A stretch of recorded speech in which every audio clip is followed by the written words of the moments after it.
Hi, my name is Edgar Villajo, and this is my podcast on the legalization of drugs. Probably drugs are illegal in the majority of the world. Perhaps it would be reasonable to defend this position if there were not so many arguments against their prohibition. One of them is that there are a lot of drugs that were illegal before and are legal today. Coffee, booze, tobacco, they have all been prohibited at a certain point of time, but the failure of such prohibition caused reforms in the law. This does not mean they are not insecure. Around 480,000 people die due to tobacco consumption in the United States alone. 88,000 people die of alcohol abuse. It shortens the life of its casualties in 30 years in average. Alcohol is responsible for about 2.5 million of potential life lost each year in the US. The prohibition failed to prevent their consumption and furthermore create a black market that fueled crime and the rise of the mafia.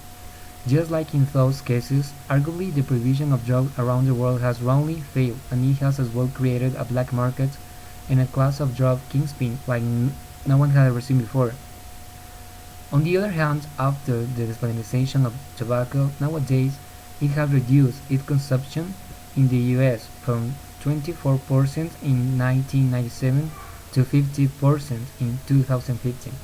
It seems reasonable to argue that the millions of dollars used in the war against drugs and the punishment of dealers and consumers will be better off being spent in programs to prevent their use and show the negative side of them, just as it has probably happened with tobacco around the world.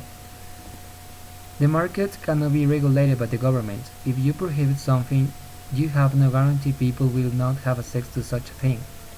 If no one sells it illegally, someone will sell it illegally to fill the vacuum. That someone is usually a criminal, so the prohibition of drugs does not only come with drugs and overpriced, but it comes with violence and organized crime as well. The other side of this argument is what happens to dealers and users. Most of the dealers in the third world are possible poor people, as well as the consumers. These are the people that get their life destroyed. Users and addicts that get a criminal record lose the opportunity to get a good job. They can spend their life in prison for having some grams of cocaine or marijuana due to several minimal sentence laws that exist around the world, like the ones promoted by Bill Clinton in his administration. Lastly, individuals should be able to choose what they do to and with their bodies. This is a fundamental principle of liberty and freedom. I don't know what country you're from, but I'm from Ecuador, a small Latin American country. I am in favor of the decriminalization of drugs, not just because people should be free to choose, but because of all of the violence the black market created by the state generates. People, especially from the first world countries, have told me, Edgar, how on earth can you be pro-drug legalization? I had a friend that died of drug abuse. Well, first, that person got their drugs in an illegal way, so the prohibition didn't help much for him. And second, yes, your friend died because he chose to do drugs. But in order for him to get drugs, a lot of people died.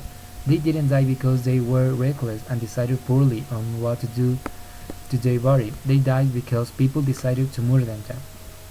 Because the black market creates omnipotent criminals that rule over Latin America. These people kill and export their drugs to countries like the United States and use poor people with dreams and hopes of a better life to do so. At the end, they go to jail, not to drug lords. They are disposable, people that needed the money to feed their children, that live in populous countries that don't let them progress, while the kingpins live in great mansions protected by armies of hitmen, and own speed cars and own certain animals as pets.